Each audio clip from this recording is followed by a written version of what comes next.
Oke, selamat pagi murid-murid. Pagi. Apa kabar kamu hari ini? Baik.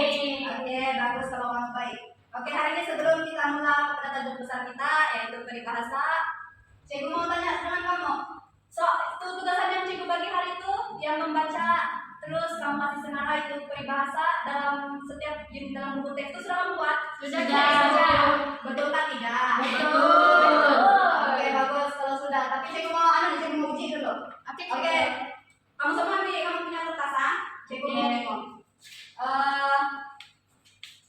Suzy, coba baca apa yang ada kamu dapat dalam unit 3. Tiga aja saya dapat Cikgu. Yang satu, puas hati, engine pencan, tanah air. Oke, semua dapat yang sama kah? Sama. Oke, bagus. Nesa, unit unit 5. Unit 5 saya dapat 5. Oke. Yang pertama, campur tangan. Kedua, berdiri sama tinggi, duduk sama rendah. Yang ketiga, mufakat di jurang ekonomi gemilang. Yang keempat, seperti nau dalam belukar meletaskan pucuk masing-masing. Yang terakhir Cikgu, saya dapat pesan teguh cerai rokok. Oke, bagus. Semua dapat yang sama? Ya, sama. Oke, bagus. Kalau begitu, Cikgu kita teruskan kepada ini ya. Sebelum Cikgu masuk kepada tajuk besar, apa yang kamu ingat Cikgu cakap minggu lalu pasal peribahasa? Semua kalau peribahasa dia mesti ada apa? Makna tersirat. Betul. Peribahasa dia mesti ada makna tersirat itu kan. Jadi sekarang kita masuk lebih mendalam. Oke, selain makna tersirat, peribahasa dia terbentuk daripada pengalaman orang dulu-dulu. Dia dibawa turun-temurun sehingga ke hari ini sampai dia disemat dalam kita punya pembelajaran. Oke, jadi nih kalau kamu tengok kan kalau orang dulu-dulu dia orang ini suka kalau orang bercakapan orang suka kasih guna bahasa kias-kiasan yang berbunga-bunga. Betul Begitu. Contoh dia lah kalau kita sekarang kan kalau kita sama kawan-kawan kita biasanya kita terus dari cakapan ucap ibunya kau begitu. Tapi kalau orang dulu-dulu dia orang akan guna perkataan yang lebih macam kias begitu supaya tidak nampak kasar sangat. Iya. Contoh dia begini. Dia bilang kau ini otak udang betul loh, begitu. Jadi dari tukarkan perkataan bodoh kepada otak udang. Jadi kalau ada kawan kamu cakap begitu nanti akan paham lah. Ada itu makna tersiratnya. Oke, jadi peribahasa itu dia digunakan untuk memperindah bahasa. Oke, terus dia juga digunakan untuk menyampaikan. Dia digunakan dalam komunikasi atau penulisan untuk menyampaikan nasihat, teguran, kiasan sama pengajaran, ataupun dengan sindiran. Peribahasa dia adalah tajuk besar, sedangkan dia yang sub topik dia tuh yang macam gini, anak-anak peribahasa, jenis-jenis dia. Oke, coba kita baca sama-sama. Ada berapa kita punya peribahasa? Ya, peribahasa. Ada 5. Oke, kita baca yang pertama. Perumpamaan, pepatah, bidalan, kata rima, simpulan bahasa. Oke, sekarang kamu sudah tahu kan? Dia sudah begini. Dia sudah apa tuh? Ada jenis-jenis dia. Jadi sekarang Cikgu mau ajar kamu. Macam mana aku kasih klarifikasikan dia di dia punya jenis-jenis. Oke, cari perbedaan dia. Sebab kalau berdasarkan yang Cikgu bagi sama kamu, yang Cikgu suruh kamu cari dalam buku teks, semua dia punya ada persamaannya satu saja. Dia ada makna tersirat. Oke, jadi sekarang Cikgu ajar kamu macam mana mau kasih desa-desaan dia. Oke, di sini kita mulai dengan perumpamaan. Dalam perumpamaan paling senang. Dia berguna kata banding. Kata banding ini macam apa? Bagai, seperti, umpama, begitu. Terus pepatah. Kalau pepatah dia mesti ada nasihat dan pengajaran. Terus dia mesti ada yang begini macam ini. Dia ada koma di sini. Tepuk dada, tanya selera. Dia biasanya terdiri daripada 2 bahagian ayat. Itulah kenapa dia ada koma. Terus bidalan. Bidalan ini dia lebih umum dan dia boleh berdiri sendiri. Di sini ada contoh ya, hemat pangkal kaya, boros pangkal miskin. Oke? Terus kata hikmah biasanya orang-orang atau tokoh-tokoh terkenal begitu. Tapi yang kalau dalam TikTok kamu nampak dengan kata-kata hari ini, itu kalau kamu ambil biasanya salah. Itu salah. Kita perlu ambil orang macam Albert Bandura, Albert Einstein, itu boleh. Oke? Simpulan bahasa. Simpulan bahasa dari kecil ya kamu sudah belajar dari dulu kamu sudah belajar. Ya, 2 perkataan tuh dari 2 kata dasar tuh dicantumkan membawa makna yang baru. Contoh ringan. Betul, ringan tulang. Ringan dia ringan bumbu, kertas ringan. Terus tulang, dia kurus macam tulang. Itu contoh. Oke, kalau dia gabung dia jadi rajin bekerja. Oke, bagus. Mana kan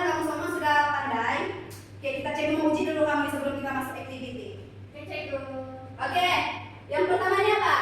Kaki. Oke, apa maksudnya? Betul.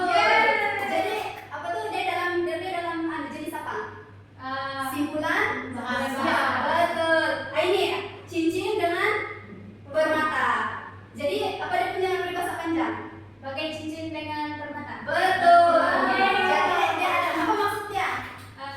Dia sama-sama sepadan, cantik. Begitu. Jadi dia ada bagai. Jadi dia dalam jenis apa? Betul, perumpamaan. Terus di sini ini jam dia melambangkan apa? Masa. Betul. Itu Masa. masa. Betul. Jadi apa dia punya apa tuh jenisnya? Kata. Betul. Ah, inilah paling senang. Apa ini? Payung hujan. Betul. Ini yang paling selalu dengarkan. Jadi dia sesuai dalam apa? Betul. Dia juga nasihat. Bagus. Oke. Jadi sekarang kita masuk kepada activity. Oke, cikgu mau kamu berkumpulan. Semua ada pasangan nggak masing-masing? Ada. Oke, ada satu orang tidak ada pasangan. Jadi artinya kamu mau apa? Bergabung atau? Oh, bergabung. Oke, boleh bergabung. Oke ya. Di sini cikgu ada kertas, ada 2 kertas nih. Satu kumpulan ambil 2. Jadi nak kamu ambil dulu.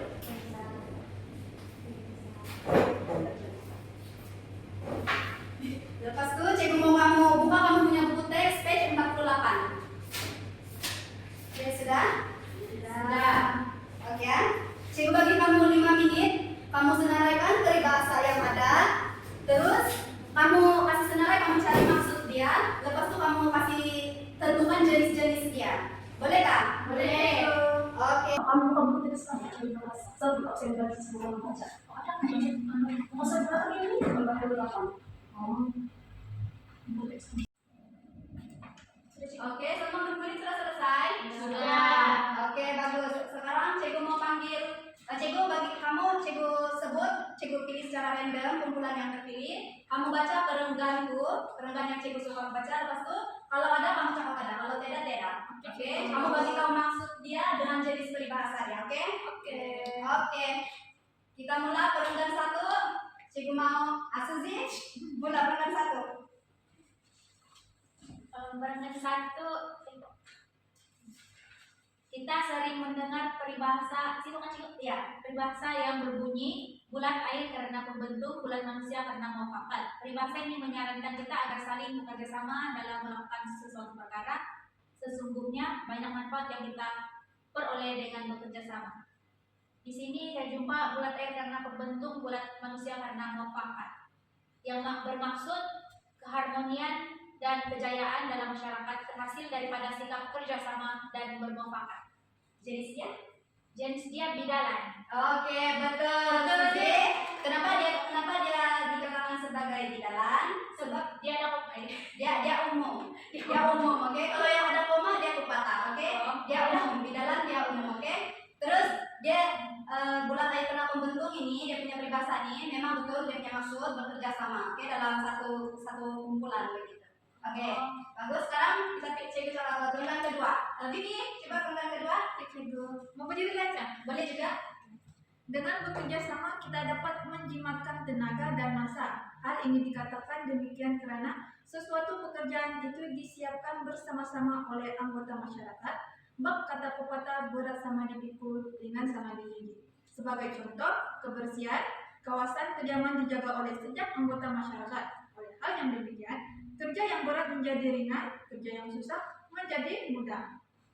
Oke, peribahasanya. Oke, peribahasa yang saya dapat dalam perenggan kedua ini cikgu adalah berat sama dipikul, ringan sama dijinjing. Maksud dia ialah saling membantu dalam menghadapi kesusahan dan senang bersama ketika dalam kegembiraan. Jenis dia cikgu adalah bidalan. Oke, boleh duduk. Oke, betul sudah maksud ya. Oke, berat sama dipikul, ringan sama dijinjing. Oke, kita menolong satu sama lain. Terus, tapi kalau untuk dia punya jenis tuh, kan di situ ada dituliskan dalam perenggan itu dia bilang bab kata pepatah. Oke, jadi di sini kan cikgu boleh terima dua jawaban, pepatah dengan bidalan. Sebab kalau dalam peribahasa nih ada 2 yang paling suka untuk kita klarifikasikan dia, yaitu perumpamaan, bidalan dan pepatah. Sebab itu tiga itu selalunya mengenai rumah. Tapi kalau untuk ini sebab dia ada dalam sudah kan. Jadi cikgu anggap jawaban kamu pun betul juga. Oke? Oke, cikgu. Oke, sekarang cikgu minta perenggan ketiga. Arbian? Jadi perangkat ketiga, selain itu tidak dapat meringankan beban jerat kerja dengan adanya amalan kerjasama. Penjimatan dapat dicapai dengan cara menumbuhkan persatuan penduduk di sebuah kawasan kediaman. Persatuan ini mengutip yuran yang akan digunakan semasa ahli-ahlinya mengadakan majelis perkawinan atau menghadapi kematian. Oleh itu, beban keuangan tuan rumah semasa menguruskan upacara tersebut dapat diringankan. Ada peribahasa yang kamu coba? Saya tidak jumpa peribahasa dalam peringkat ketiga ini. Oke, betul. Memang tidak ada peribahasa dalamku ya. Oke, tidak semua dalam di perenggannya ada peribahasa. Oke, sekarang cikgu minta perenggan keempat. Nesa? Amalan bekerjasama juga dapat mengeratkan hubungan silaturahim sesama anggota masyarakat. Hubungan yang bagai aur dengan tebing dapat diwujudkan karena setiap orang mengambil berat tentang musibah yang menimpa orang lain. Sikap ini ibarat cubit paha kanan, paha kiri terasa juga. Setiap orang tidak akan dibiarkan berada dalam kesulitan tanpa mendapat bantuan. Dengan itu, semua anggota masyarakat hidup saling membantu. Oke, jadi apa peribahasa yang kamu dapat? Saya dapat dua peribahasa. Yang pertama itu bagai aur dengan tebing. Oke. Maksudnya hidup saling bergantung antara satu sama lain dan saling membantu. Jenis ada perumpamaan. Oke. Yang kedua ibarat cubit pipi maaf, ibarat cubit paha kanan, paha kiri terasa juga.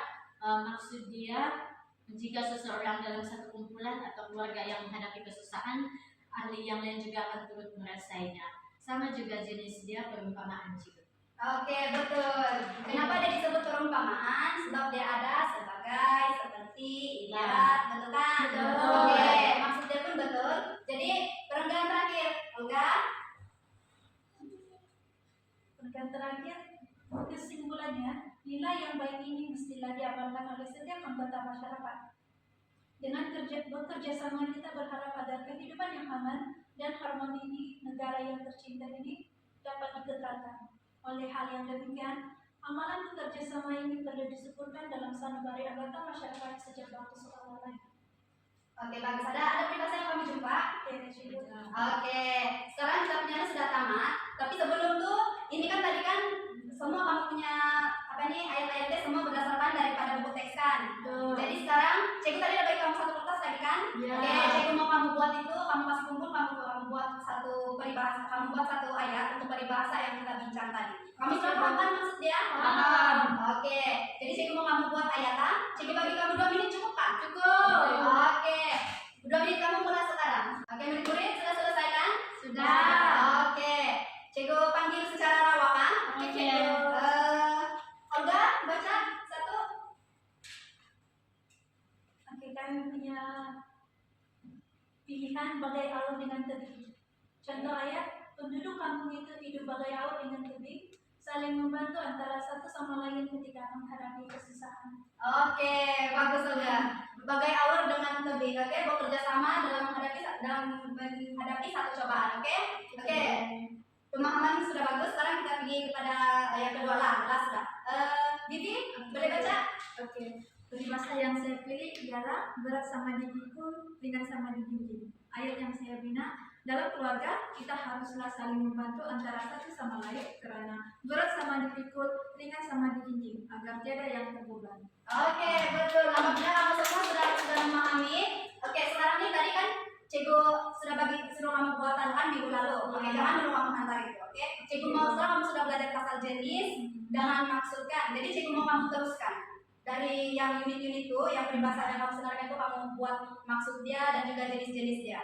Oke, oke. Itu saja kelas kita pada hari ini. Terima kasih semua. Terima kasih, cikgu.